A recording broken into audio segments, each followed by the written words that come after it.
Today's PD session is going to be on Fast and the Curious, Vocab Fun. You can also use it for other things besides vocab, and we'll get into that the further we get in with this concept. You might be asking, what are edu-protocols? Edu-protocols aim to foster a supportive and close-knit environment between students and teachers by using versatile, hands-on lesson plans that can easily be adjusted to teach any curricular area. So we're going to dive into the Fast and the Curious and see what that is all about. The Fast and the Curious Edu-protocol is ideal if you want students to learn new information, such as math facts, states and capitals, vocab words.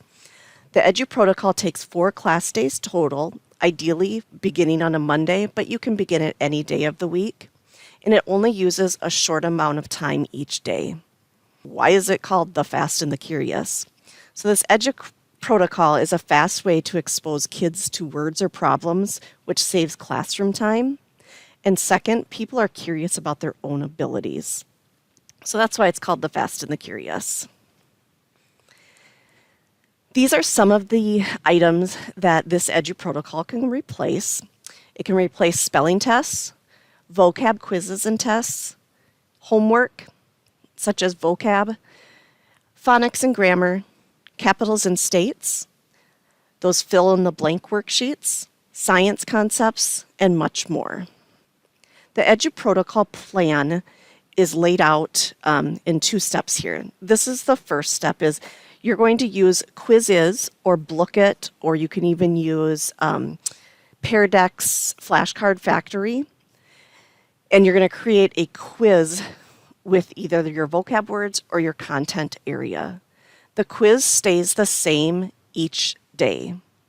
So you would create your quiz, and then on day 1, the students, without any review or anything for that content material, they're going to play the quiz.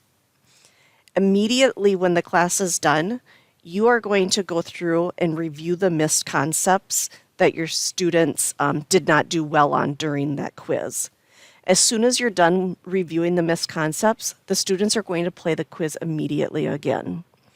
Day 2 and day 3 are laid out the exact same way. The students play the quiz, you're going to review missed concepts, and then they're going to play the quiz again.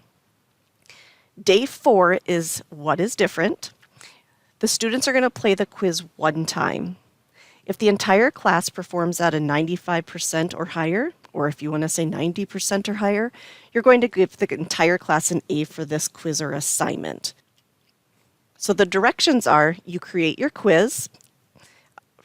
If you're going to do vocab words, math facts, states and capitals, students are going to play the game. You'll record the class average.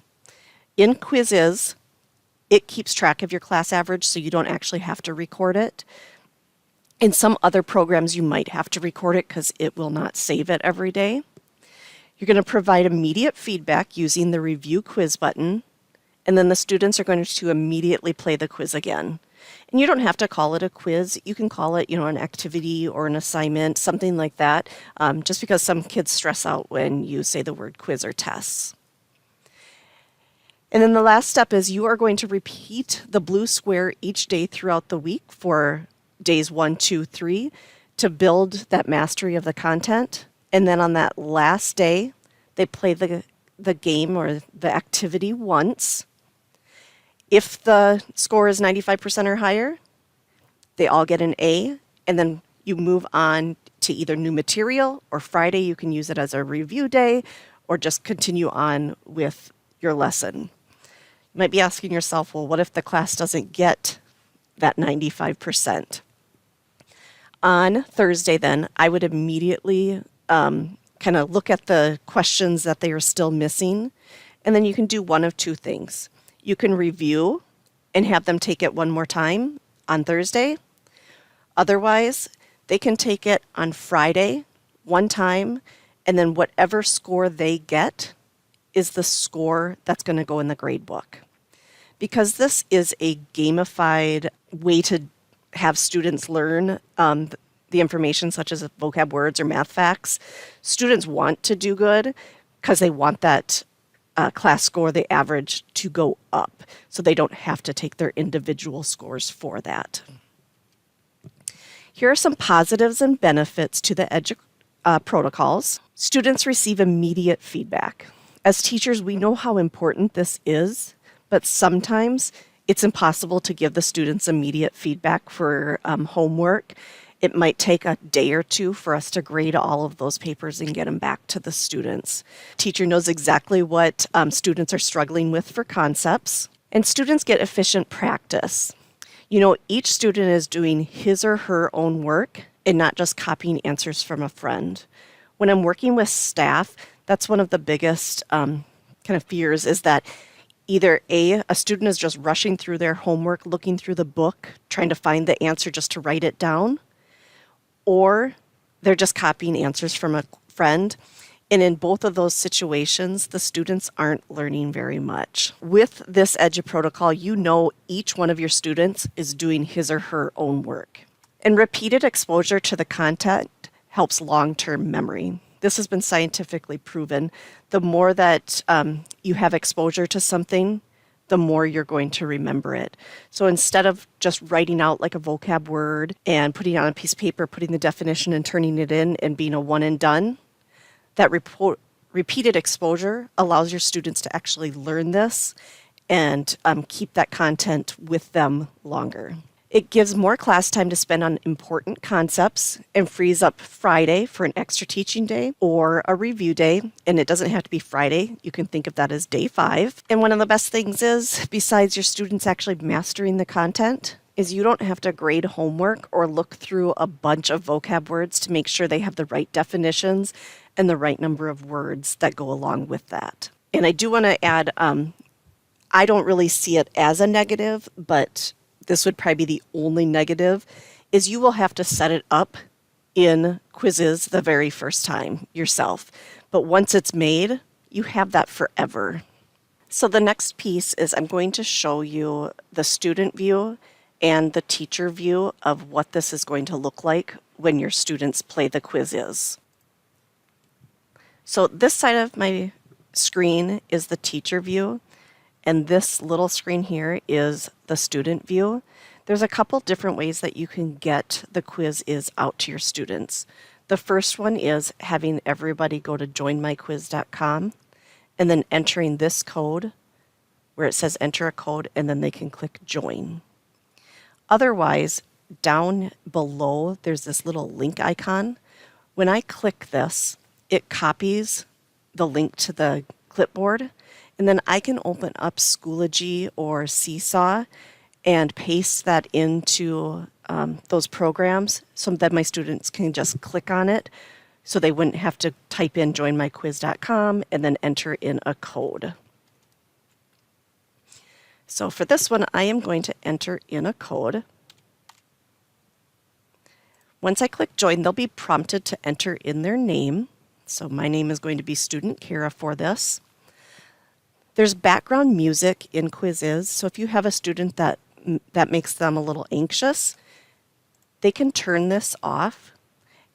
And then if you have a student that's going to need the questions read aloud to them, this is actually part of the program where they can click and turn that on. So a few different options that the students are able to look at. I usually start off with a fun one, just so students can understand how to play it. If you've used quizzes before, you're fine to go. So when I read about the Edu protocols, I was really interested to see how this worked. So I asked my husband if he'd be a guinea pig and do this in his science classes, and he agreed. He was actually really impressed. The kids loved learning their vocabulary words like this. Plus, he saw their scores increase and their retention of the vocabulary words stay with the students longer than he had in prior years, having them just write out their vocab words and the definitions on a piece of paper. So I've got my name in here now. I'm going to click Start as the student.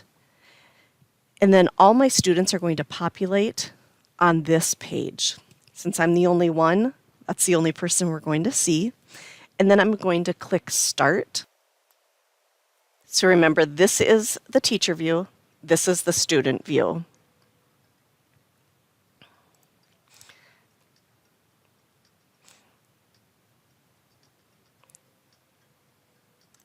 So I'm going to just kind of go through here. As I'm working, you can see that it is 100% accuracy. So as the students are going through this, in live view, you're able to see exactly how they're doing. So I'm just going to kind of answer these quickly just so we can get through. And if you keep watching up here, you'll see it go down or go up, depending on how, if we're getting these right or wrong. So the student is done. Once all of them are done, you will see a page that showed up on the side.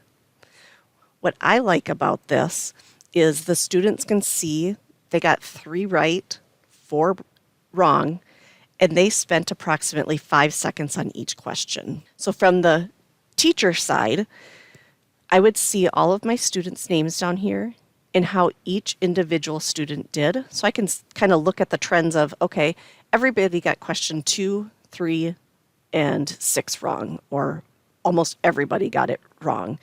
So I know those are the concepts that I'm going to need to go back through and reteach. So if you remember, they're going to play the quiz, we're going to review it, the concepts they missed, and then they're going to play it again right away. So up at the top, I've got to review questions. I can see that the average time spent on this question was 4 seconds for my class, and everybody got it right. So I can move to the next one. I can see that nobody got this one wrong, and they spent an average of 12 seconds. Here's the right answer. So I would reteach that and kind of give them a little bit more information on there and continue to go through all of these questions. Once I've reviewed it, I would click play again, and then the students will be prompted to play the quiz again. It says you've been invited to a rematch. They do play again. You'll click start just like you did before, and they'll be put into the quizzes game. I'm going to pull up a couple different quizzes that I did just for samples since we weren't able to get together for this training. So these were done with some staff members. Let me see here. So this is the first one that they did, so my introduction one. I can see that they got 67% accuracy as a group. Quickly, I can look and see how each student did. I can see their scores. And I can also sort by accuracy, first name, last name. If I click View Quiz,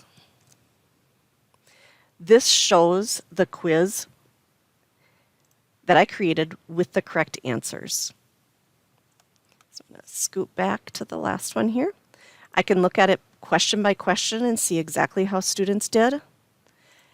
The overview one is how you're going to look to see exactly how your class did. So when I look at this, I could see that my students really struggled with question 1 and question 4. And then another student struggled with 3 other ones. So I'm going to review those 6 concepts really quick, or those 5 concepts really quick, and then they're going to play again. You could see how your students were doing in real time, which is very powerful as a teacher. And then the second time they played it, they got an 81%. So they went from 67% to 81% in just 2 tries of learning these words. So what we're going to do is I'm going to stop the video now, and then I will have 3 different videos, one for quizzes, one for a program called Book It. But with that, students have to be 13 or older in order to get an account, and I would have them create it with their school Google account. And then the last one is Pear Deck Flashcard Factory.